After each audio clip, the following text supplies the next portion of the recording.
Hello, today we'll be looking at the Mosin Nagant and M1A1. They're by the same seller. The Mosin is about 134 megabytes in size. The M1A1 is about 74 megabytes. The Thompson goes for around $50 and the Mosin for $45.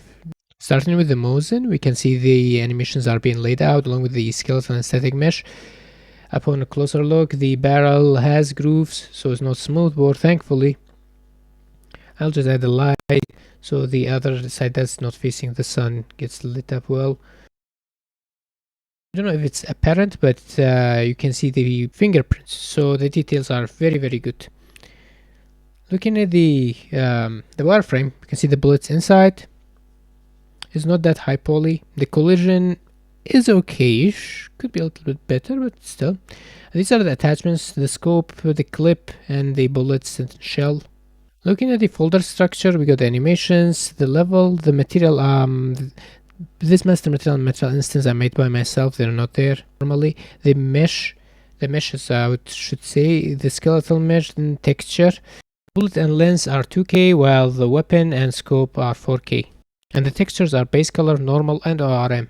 So looking at the skeletal mesh, there are no LODs. The vertex is about 18,000. There are two material slots, one for the bullet and the shell, and the other is for the weapon. As for the rig, there are sockets for the scope and the muzzle.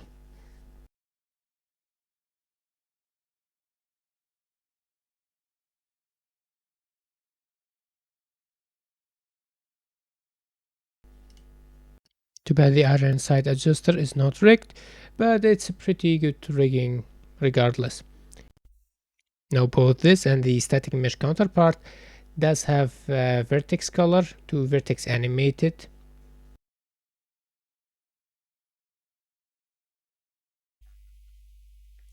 So yeah, let me adjust the directional light to make it a little bit more brighter. That's much better. I should have done that from the start. So the master material on this one is set to masked blend mode for some reason, and it's not using it. The lens is opaque, should have been translucent. The vertices are generally low.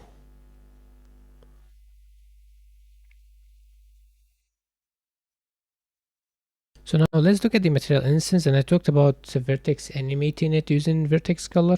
I mean, now we can see that both these skeletal mesh at the front and the static mesh on the back are changing. You can also change the trigger, gold firing key, the textures, of course.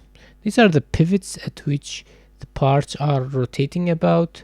So it may be more apparent if we change the rotation, and then you can see that this changes the pivot at which it's rotating about.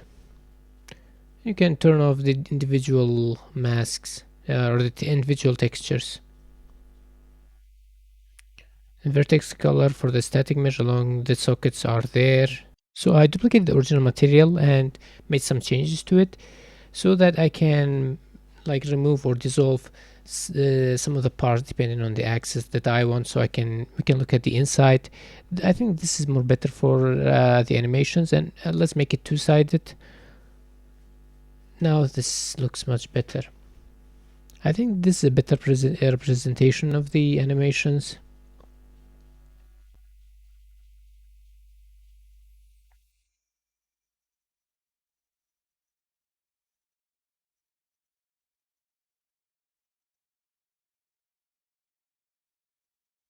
You can see how it loads the bullet. By the way, the shells and the bullets are built into the meshes.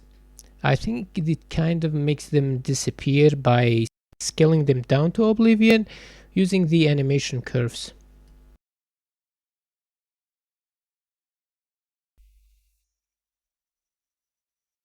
It's like empty, shooting when it's empty.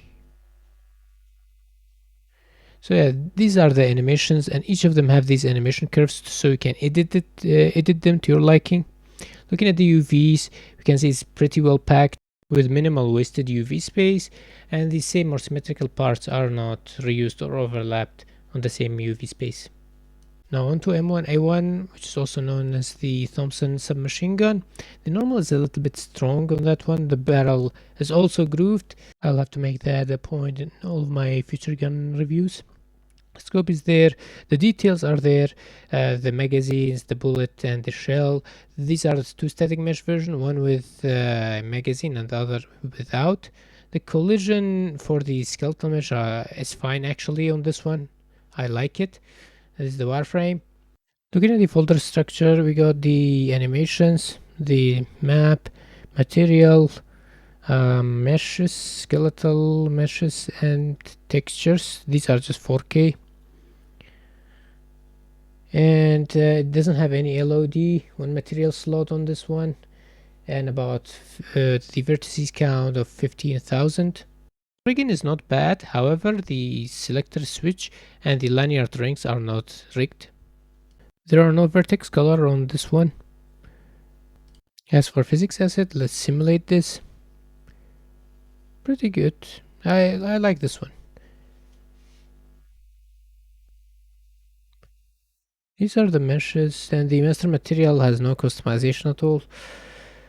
Just the textures, and the animations are the same as the Mosin with the curves. And I also made the material instance the same as the Mosin. And now looking at the animations.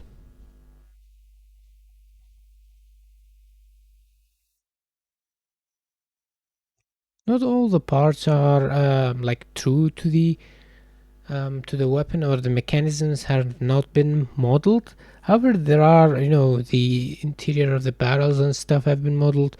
Still pretty nice in my opinion.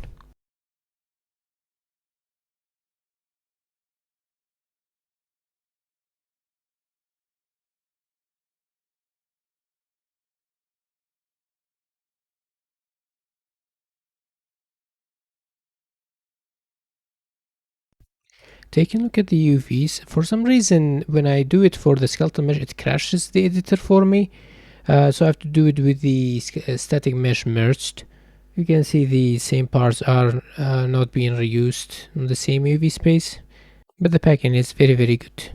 Overall for this gun the UV packing is very good, the texture is beautiful, you can see details of brushed metal and fingerprints. The barrel has grooves, the animation has the bone curves that you can adjust to your liking. The skeletal mesh has good collision. On the downside I would say the price, at the normal price it's really expensive. You can get a pack of weapons or maybe two for it for such price. As for the collision of the static mesh, I don't personally like it. There are no material customization, and the lanyard rings and selector switch are not rigged. The lanyard rings you would normally use it so that as a physics constraint it moves around when you move the weapon. And the strength of the normal I think is a little bit too much for this weapon. And I really wish a drum magazine and a secondary grip versions were included or added. For Mosin, that also looks really good. The barrel is grooved also, the animation have curves as well. Static and skeletal mesh both include the vertex color to be vertex animated. That's a really nice addition. And for both weapons I think interior parts were modeled. I know the whole mechanism was not, which the sockets, both static and skeletal does have sockets. That's really good, and the rigging is good on this one. The UV packing is also excellent. On the downside, the sight was not rigged and the lens material was not translucent.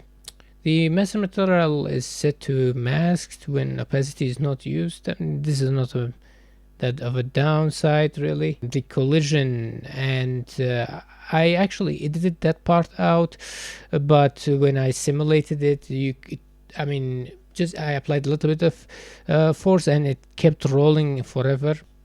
And the static mesh collision is not good. And this also I would say has a high price tag, although I believe price is a subjective matter. With that, we are coming to the end of the video. Hope you enjoyed. Later.